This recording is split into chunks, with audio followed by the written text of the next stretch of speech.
Assalamualaikum warahmatullahi wabarakatuh. Saya Julaikha dari Unit B ingin menjelaskan tentang tafsir Isyari.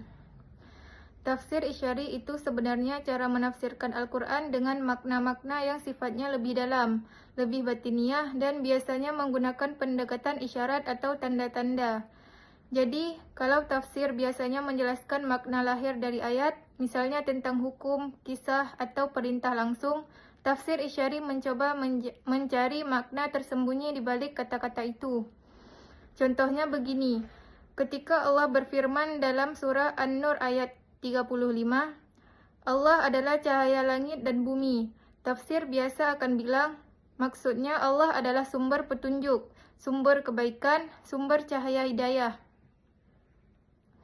Tapi kalau tafsir Isyari, ayat ini bisa diartikan lebih dalam. Misalnya, cahaya itu diibaratkan hati seseorang mukmin yang bersih. Kalau hati itu bersih, ia akan memantulkan cahaya Allah. Jadi hidupnya penuh ketenangan, tidak gelap oleh dosa dan kesedihan. Nah, tafsir Isyari ini biasanya dipakai oleh para ulama sufi, karena mereka sering memandang ayat Al-Quran bukan hanya sebagai teks hukum, tapi juga sebagai pesan hati, pesan rohani. Jadi ayat bisa berbicara secara personal kepada seseorang. Misalnya ada ayat tentang perjalanan malam Nabi, Isra Mi'raj.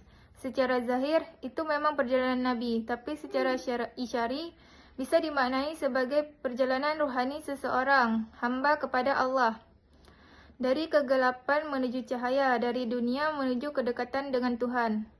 Namun penting dicatat, tafsir Isyari tidak boleh sembarangan. Para ulama memberi syarat harus tetap sesuai dengan ajaran pokok Islam. Tidak boleh bertentangan dengan makna lahir, dan yang menafsirkan harus punya ilmu agama yang kuat serta hati yang bersih. Kalau tidak, bisa menyesatkan karena orang bisa asal-asalan membuat makna batin yang tidak ada landasannya. Singkatnya, tafsir Isyari ini seperti membaca Al-Quran dengan kacamata hati. Kalau tafsir biasa menjelaskan hukum dan cerita secara nyata, tafsir Isyari mencoba menangkap pesan yang lebih dalam untuk kehidupan rohani kita. Jadi ibaratnya, Al-Quran bukan hanya mengatur apa yang boleh dan tidak boleh, tapi juga membimbing hati supaya lebih dekat kepada Allah. Sekian penjelasan saya. Assalamualaikum warahmatullahi wabarakatuh.